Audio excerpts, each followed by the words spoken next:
In the chaotic world of prison, where power struggles and dominance are a constant, every action can lead to unforeseen consequences. In this video, we'll take a closer look at an intense encounter between an arrogant inmate and a seasoned prison guard. What begins as a moment of mocking defiance ends in a stark realization of just how quickly the tides can turn.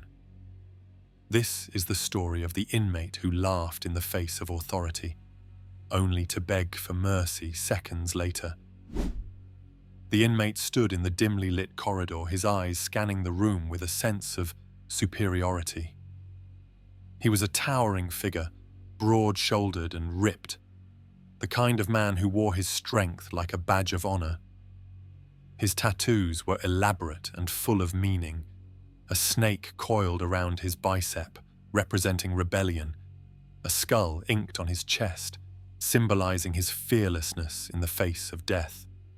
His long, scruffy hair cascaded down his back, and his facial hair added to his wild, untamed look.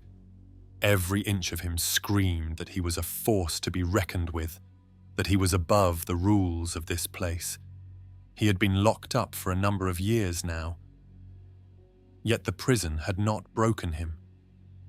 In fact, it had only made him more formidable. His reputation was well known among the other inmates, and even the guards feared him. He was known for starting fights, for pushing the boundaries, and for being unapologetically arrogant. No one in this place could intimidate him, not even the men in uniform who patrolled the prison every day. It was another routine day, and the inmate was lounging in the mess hall when he spotted the prison guard walking toward him. The guard's name was Davis, an older man, built like a mountain with a presence that could command a room without saying a word. Unlike the inmates around him, Davis had a calmness that was unsettling. He was unassuming, and yet he exuded authority. To the other guards, Davis was a veteran who had seen countless inmates try to defy the system, only to be brought to heel by his unflinching resolve.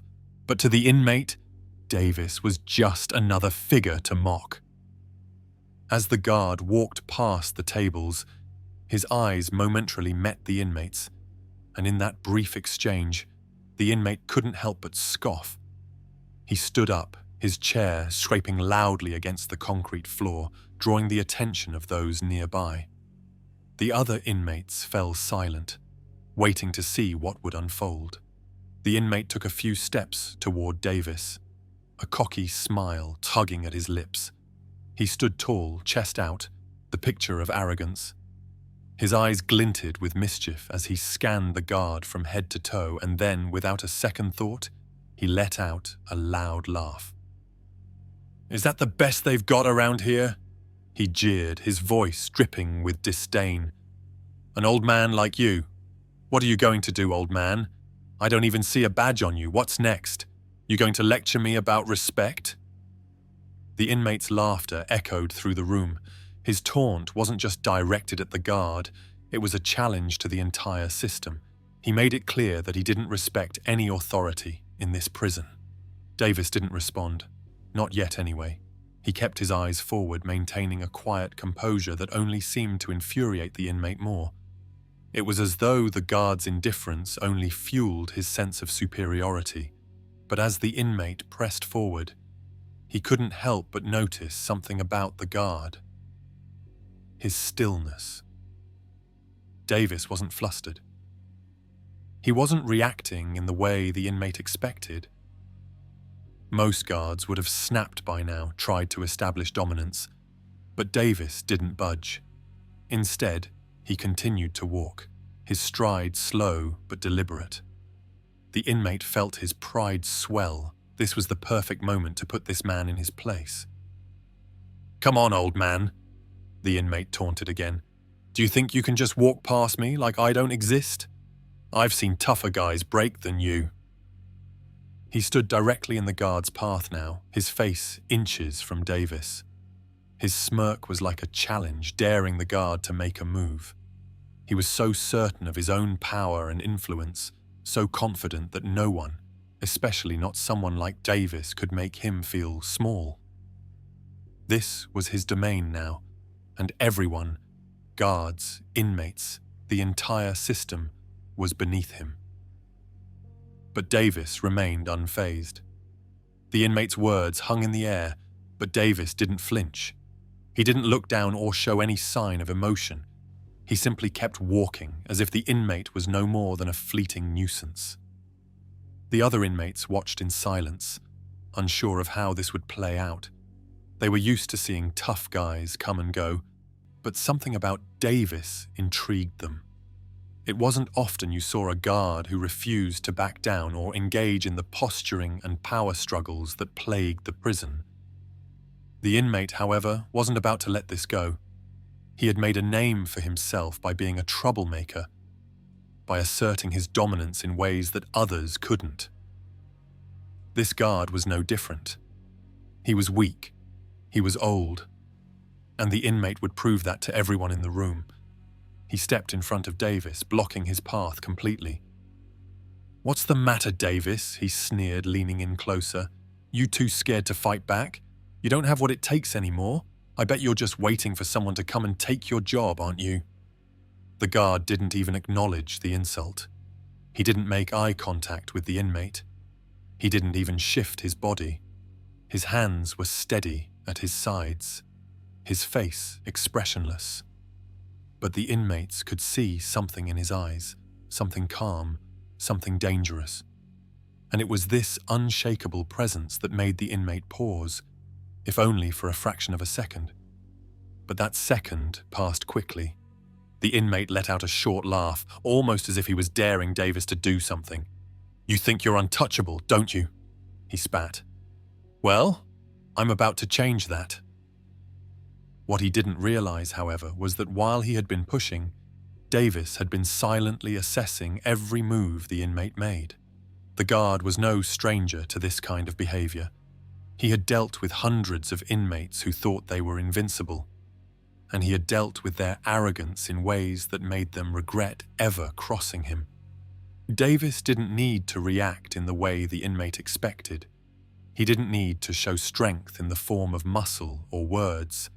His power lay in his ability to control his emotions, to remain calm in the face of defiance. And in this moment, the guard understood something that the inmate could not. The more the inmate pushed, the more the guard had the upper hand. Still, the inmate wasn't done. He hadn't yet learned his lesson. He was too far gone in his arrogance to recognize the danger that was closing in on him. But that would change soon enough. Davis had been working in the prison system for nearly 2 decades, and in that time he had encountered every type of inmate you could imagine. The ones who were loud, the ones who were quiet, the ones who believed in their own invincibility, and the ones who quietly plotted from the shadows. But all of them had one thing in common. They tested the limits, they tested the system, the guards, the authority, and that was exactly what this inmate was doing. Davis wasn't angry. Not yet.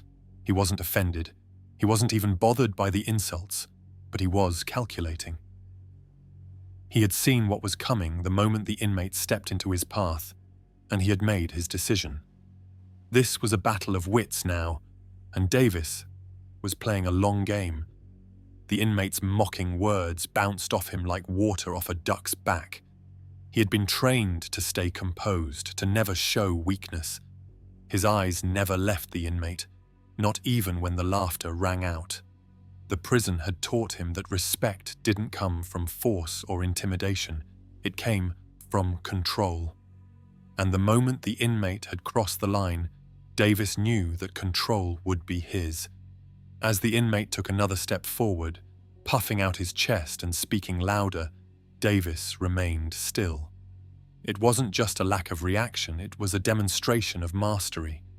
He was allowing the inmate to feel like he was winning, allowing him to believe that he was still in charge. But this wasn't a battle of strength, it was a battle of patience. And Davis had all the time in the world. The inmate, still not sensing the trap closing in around him, drew closer. His mocking voice was almost unbearable. "Come on, old man, do something. Show me you've got the guts." It was then that Davis decided. No more words, no more games. The power dynamics would shift in a way the inmate never expected. The moment hung in the air, thick with tension. The inmates around the room seemed to freeze, caught between a sense of anticipation and disbelief. They had seen countless power struggles in the prison before, but this felt different. The cocky inmate, so sure of his dominance, had pushed all his chips into the center of the table. The guard, Davis, had let him make his move, holding his ground without flinching. The silence in the room grew louder, the sounds of everyday life in the prison fading into the background. The inmate stood in front of Davis, practically daring him to react. His chest heaved with exertion as his laughter faded into a smug grin. He was waiting, relishing the control he felt in this moment. He had no idea what was coming. Davis, on the other hand, knew exactly how this would play out. With a sudden, swift movement, Davis closed the gap between them.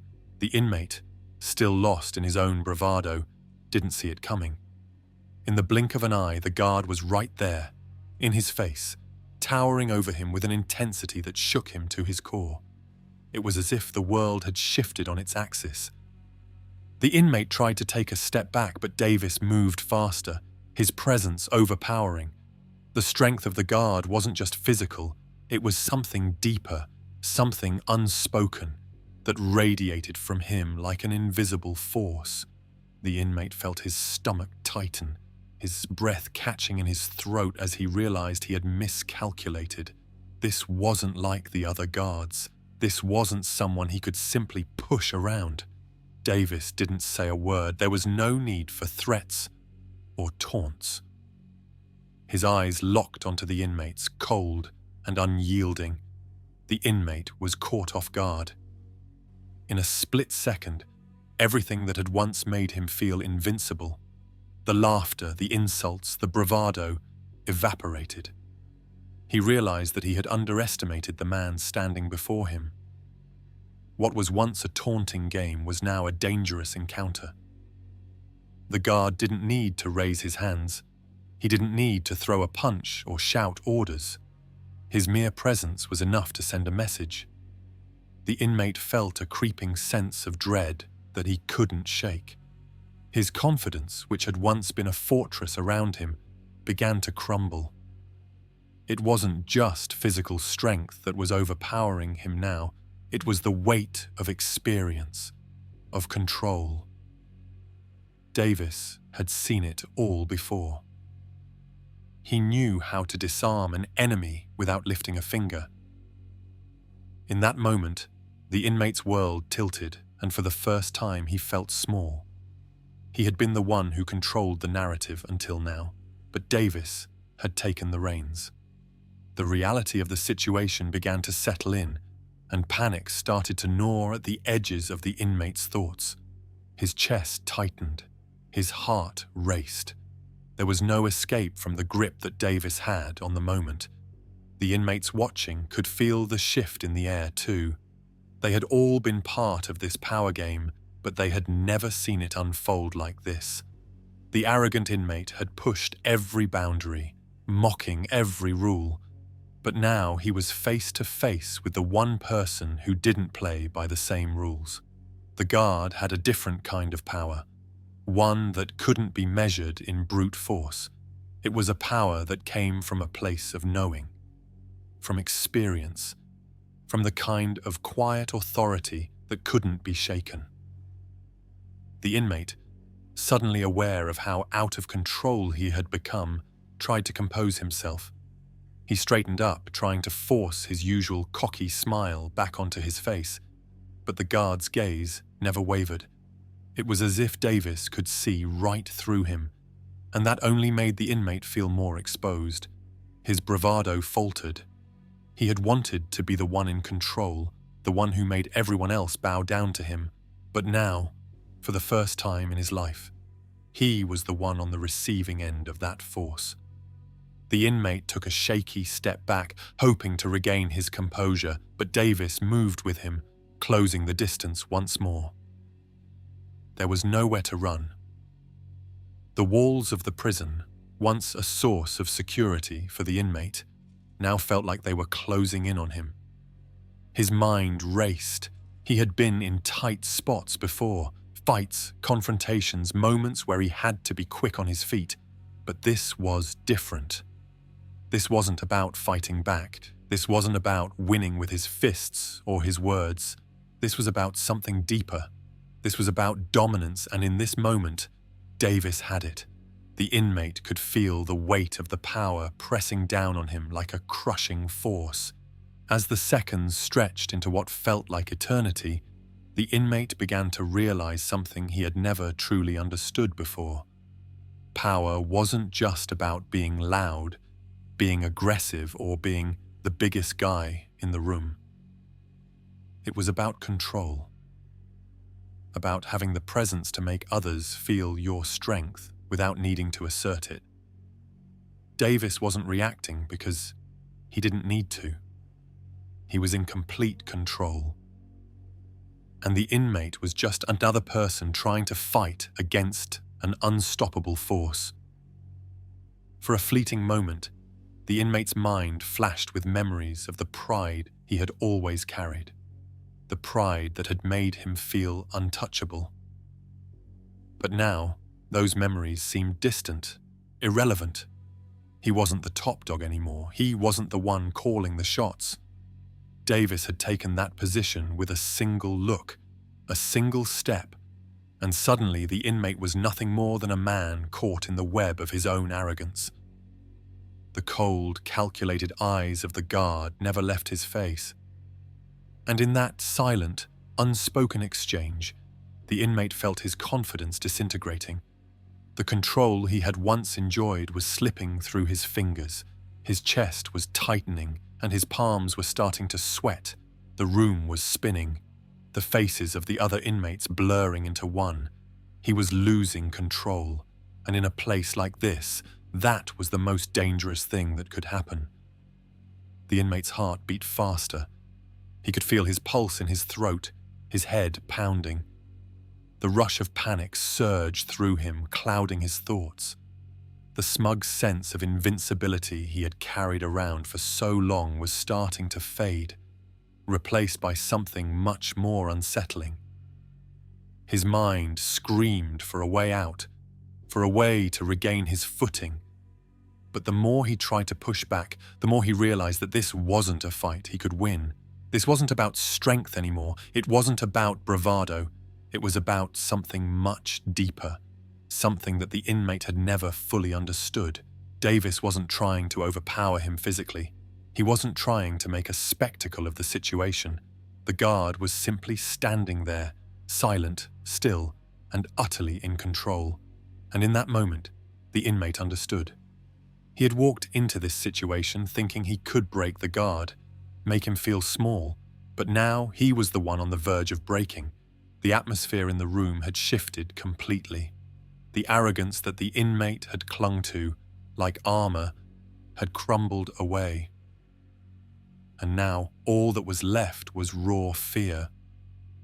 His eyes darted around the room, desperate for an escape. But there was none to be found. He had made his bed, and now he had to lie in it. The realization settled over him like a heavy weight. His body, once rigid with defiance, now trembled ever so slightly. The inmates who had been spectators moments before now turned their attention away, realizing that the guard had already won. There was no fight left to be had. Davis, however, remained unmoved. His silence was deafening. The power that radiated from him wasn't just physical. It was mental, psychological. A force that commanded the room without uttering a single word. His stillness was its own kind of violence, a kind that was impossible to combat. The inmate's bravado had long since evaporated, and now he stood in front of the guard, vulnerable, exposed. It was a feeling he had never allowed himself to experience. He had always been the one who struck fear into others, but now he was the one trembling on the inside. A sense of helplessness began to creep into the inmate's mind. It was almost suffocating. The walls of the prison, which had once provided him with a sense of control, now seemed to close in on him. The cold steel bars, the harsh fluorescent lights, the unforgiving concrete floors, all of it felt like a cage that was tightening around him. There was no escape, no way to break free from the grip that Davis had on him. His attempts to regain control over the situation only made him feel smaller. The more he moved, the more he realized just how trapped he truly was. His breaths came in shallow gasps, his chest rising and falling rapidly. He wanted to speak, to say something, anything, to take back what he had done, to regain the pride he had lost. But the words didn't come. The air in the room seemed to thicken with every second that passed, each heartbeat echoing louder in his chest. It wasn't just the physical confrontation that had broken him. It was the fact that he had been made to realize how little control he actually had in this environment. His entire existence in the prison had been built on a delicate web of intimidation, manipulation, and violence. But now, it all seemed so insignificant in the face of Davis's unyielding authority. The realization hit him like a ton of bricks. He had miscalculated everything. The fear that had once been a tool for him to manipulate others was now the very thing that held him in place. He was no longer the predator, he was the prey, and Davis, silent and unrelenting, was the hunter. He had underestimated the guard, thinking he was just another man in a uniform, another obstacle to push aside. But Davis was something different. He wasn't like the others. He wasn't interested in proving his strength or his power. He wasn't trying to get a reaction. His strength was quiet, calculated, and utterly dominant. And now, in this moment, it was crushing the inmate. The inmate's thoughts raced. He tried to think of a way out, a way to salvage some piece of his dignity. But every strategy, every trick, every tactic he had used in the past seemed hollow, useless. He tried to remember the lessons he had learned in prison, the ways to bend the system, the ways to manipulate people, to make them fear him. But none of it mattered now. The only thing that mattered was the unspoken command that Davis held over him. It was a power that couldn't be wrestled away. He couldn't talk his way out of it. He couldn't fight his way out of it. All he could do was stand there and hope that Davis would show him mercy. A moment of pure desperation washed over the inmate. The urge to plead, to beg for forgiveness, for mercy, crept up from the pit of his stomach. It was an unfamiliar feeling, one that he had never allowed himself to experience. In his mind, begging for mercy was a sign of weakness, a surrender he could never afford. He had always been the one to make others beg, to make others grovel before him.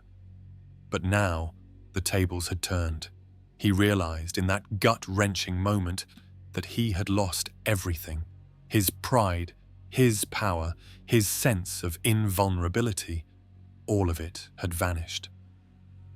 The thought of begging for mercy was unbearable, yet it was the only thing he could think of. He was on the verge of doing something he had never thought possible, of breaking his own rule. But there was no way out. The thought of being humiliated in front of the other inmates, of being reduced to nothing, was almost too much to bear. But Davis, with his quiet, unflinching gaze, had rendered the inmate powerless. There was no escape from this moment. The inmate felt like a child caught in a lie, exposed and helpless. The weight of his past mistakes, the cruelty he had dished out to others, now came crashing down on him. As he stood there, frozen in place, something in his mind shifted. The arrogance, the laughter, the bravado. Everything he had once believed in felt like a distant memory. He had been living a lie, convincing himself that he was untouchable, that he was the one in control, but no, he saw the truth.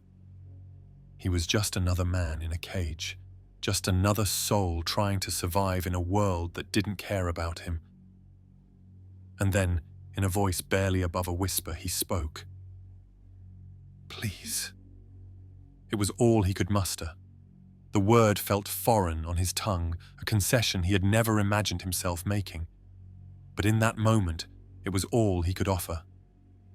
The walls of the prison, once his domain, now felt like a suffocating trap. The other inmates, who had been silent observers, now watched with a mixture of disbelief and intrigue. They had never seen the inmate like this, vulnerable, desperate, broken. Davis didn't respond right away. He didn't need to. The guard's silence was far more powerful than any words could ever be. The inmate stood there, feeling smaller than he ever had before. It wasn't just the physical presence of the guard that had broken him, it was the realization that in this moment he was utterly powerless. And for the first time in his life, he understood the true meaning of humility. It was a lesson that would stay with him long after this moment was over. A lesson that would remind him that no matter how much power one may think they have, it can be taken away in an instant.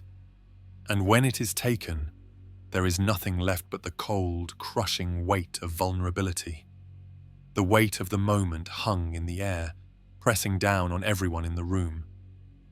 The arrogant inmate, who only moments ago had been full of laughter and mockery, now stood with his head lowered, his entire posture defeated. His breath was unsteady, shallow, and his eyes, once filled with scorn, now darted between Davis and the cold prison floor. He had never imagined himself in this position, not in a million years. For as long as he could remember, power had been his only currency. It was how he had survived, how he had thrived in the brutal hierarchy of prison life. He had built a reputation on dominance, ensuring that no one ever saw him falter. If someone dared to challenge him, he crushed them. If someone defied him, he made them regret it. Fear was the glue that held his world together, and as long as people feared him, he was safe. But now, standing before Davis, he realized just how fragile his empire of intimidation truly was. It had taken mere seconds for the guard to dismantle it, to strip away every layer of false confidence he had wrapped around himself. He wanted to speak, to find some way to salvage the remains of his pride, but nothing he could say would change what had already happened. He had already pleaded for mercy, a fact that would haunt him far beyond this moment. It didn't matter if Davis told anyone. It was enough that he knew. The walls of the prison were unforgiving, and rumors spread like wildfire. If word got out that he had broken, that he had begged, his carefully constructed identity would crumble entirely. He had seen what happened to men who lost their status in here. They became targets. They became prey, and he had no intention of being anyone's prey. Davis, however, remained as he had always been, calm, unmoved. There was no smugness in his expression, no gloating, no attempt to rub the inmate's humiliation in his face. That was perhaps the most unsettling part. If Davis had laughed, if he had mocked him, the inmate could have at least found something to cling to. Anger, resentment, a reason to hate him. But Davis gave him nothing. No validation, no condemnation, just the same silent authority that had stripped him of his arrogance in the first place. It made him feel small in a way he had never felt before. The other inmates, who had once watched with amusement, now looked away. The ones who had initially enjoyed the confrontation no longer seemed interested, as if they, too, had realized that what had just transpired was more than just a petty clash between a prisoner and a guard. It was a demonstration of something far greater. The power dynamic in this prison wasn't what the inmate had believed it to be. There were men who ran the prison from the shadows, men who controlled the flow of contraband, who orchestrated deals, who had influence even beyond these walls. The inmate had always believed that these were the true power players, the ones who dictated how things ran. But now, he saw that he had been mistaken. True power wasn't loud. It didn't rely on violence or threats. It didn't need an audience. It simply was. And Davis was the embodiment of that kind of power. The inmate's mind raced with thoughts of what would happen next. Would Davis retaliate further? Would there be some form of punishment? A transfer to solitary, a mark placed on his record? He had seen guards retaliate before, sometimes for far less than what he had done. He had seen men dragged away screaming, their spirits broken by weeks in isolation, their bodies bruised and battered by nightsticks swung too many times. But Davis didn't move. He didn't threaten, didn't promise retribution. Instead, he just gave the inmate one final look, a look that said everything without saying a word. It was a warning, but not in the way the inmate had expected. It wasn't a promise of future pain. It wasn't a threat of revenge. It was a simple truth, one that the inmate had no choice but to accept. This was mercy. Davis could have destroyed him completely, right then and there. He could have made an example out of him, humiliated him beyond repair, turned him into nothing more than a whisper among the inmates. And yet he chose not to. The realization made the inmate's stomach turn. He had thought he knew what strength was, but this was something different entirely. Slowly, Davis turned away. He had already won. There was no need for anything more. He walked off with the same measured steps he had arrived with, his presence lingering in the air like an unshakable shadow. The moment he disappeared through the exit, the tension in the room broke, but the inmate didn't move. He stood there for what felt like an eternity, still processing what had just happened. The laughter that had once echoed in the halls was now gone.